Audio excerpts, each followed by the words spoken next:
what 1990s Valentino gave the world through the runway.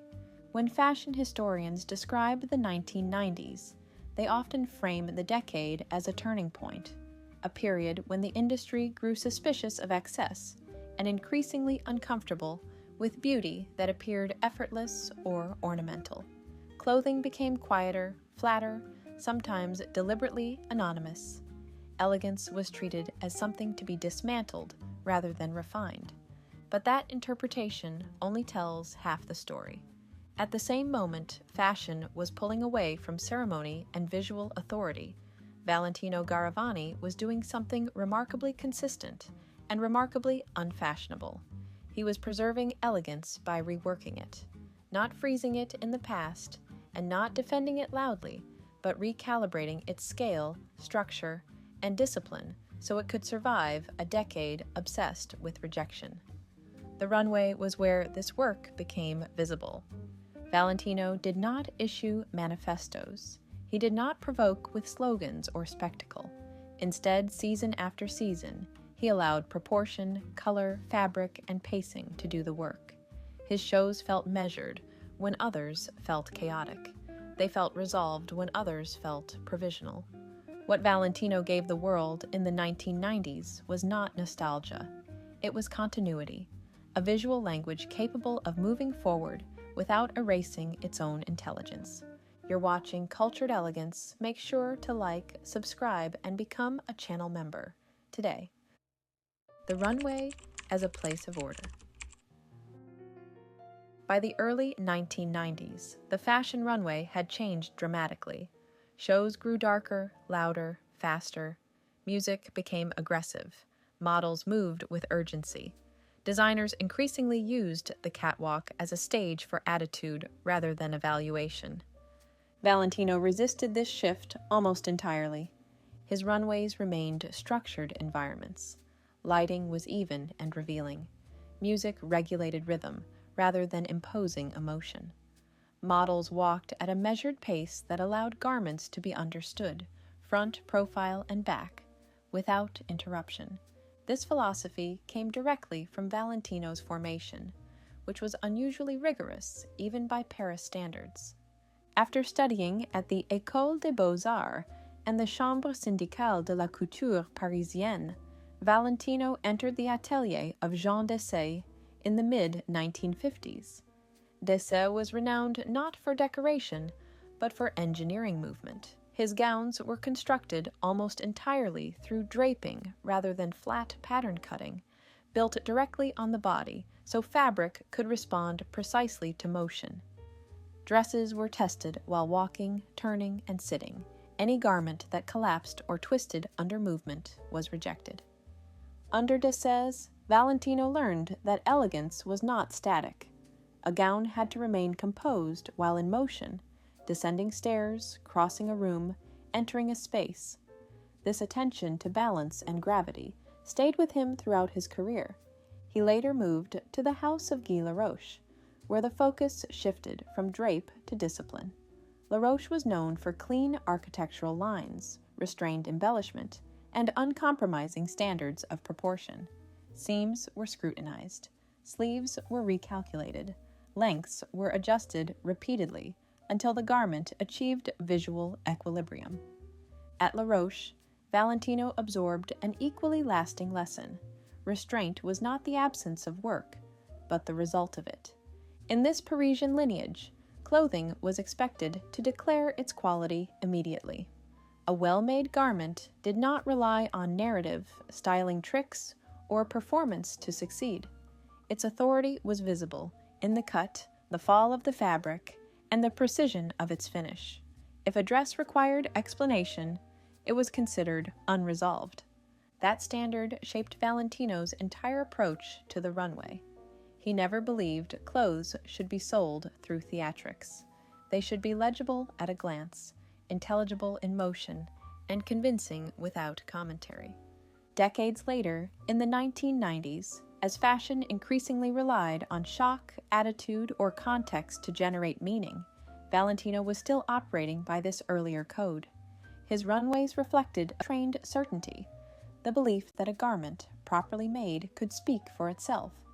That belief is what allowed his shows to remain calm while others grew frantic. They were built on foundations that did not require reinforcement. Throughout the decade, Valentino held on to this discipline. While others accelerated toward immediacy, he slowed the experience down. The runway became a place where clothing was allowed to speak fully, not in fragments, but in complete statements. Red, scale, control, and finality. Valentino red is often discussed as a signature, but in the 1990s it became something more precise. On the runway, red was frequently reserved for moments of closure. It appeared at the end of shows, positioned deliberately, so the audience would leave with its weight intact. The shade itself was carefully calibrated. It was not scarlet or crimson, but a red with density, capable of absorbing stage light without flattening or becoming aggressive. Valentino understood how color behaved under movement and glare, and he adjusted accordingly. Silhouettes paired with red were rarely voluminous. Instead, they were elongated. Column gowns, fitted bodices extending into controlled trains, dresses that relied on vertical line rather than excess fabric. Beneath the surface were techniques rarely associated with ready-to-wear in that era. Internal boning stabilized the torso. Seams were positioned to preserve line. Layers were engineered to maintain balance as the model moved. Red on Valentino's runway did not decorate the body. It concluded the argument. Black precision instead of absence. Black dominated 1990s fashion, but Valentino's approach to it was distinct. While many designers used black to flatten silhouette and signal modern detachment, Valentino treated it as a tool of precision. His black garments retained shape, depth, and architectural intent. Lace appeared as structure rather than ornament.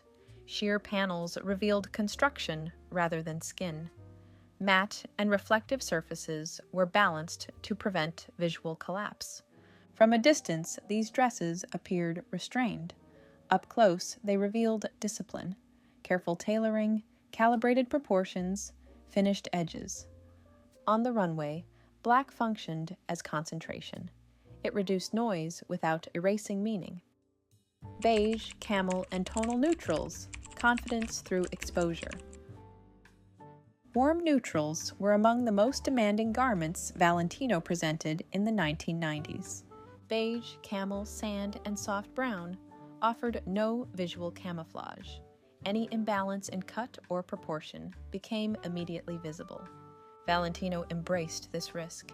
He selected fabrics for their structural integrity: wool crepe, silk gazar, double-faced cashmere.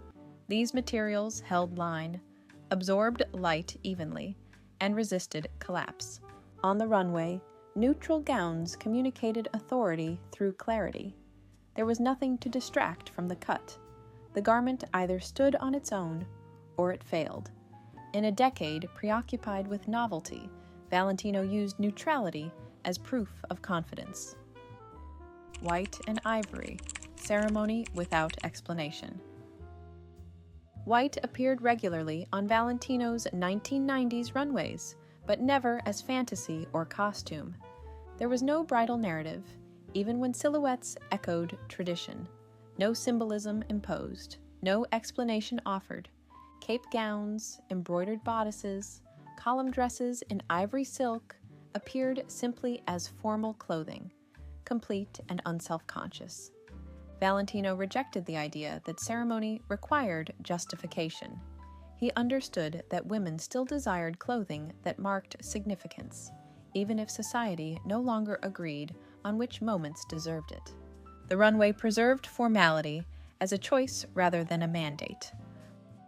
Blue, distance, calm, and visual breathing space. Pale blues and muted sky tones played a specific role in Valentino's runway sequencing. They cooled the visual field.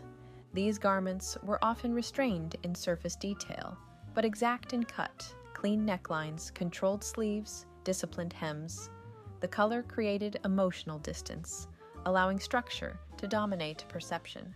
On the runway, blue functioned as a pause, a moment of composure between stronger statements. It slowed the eye without dulling it.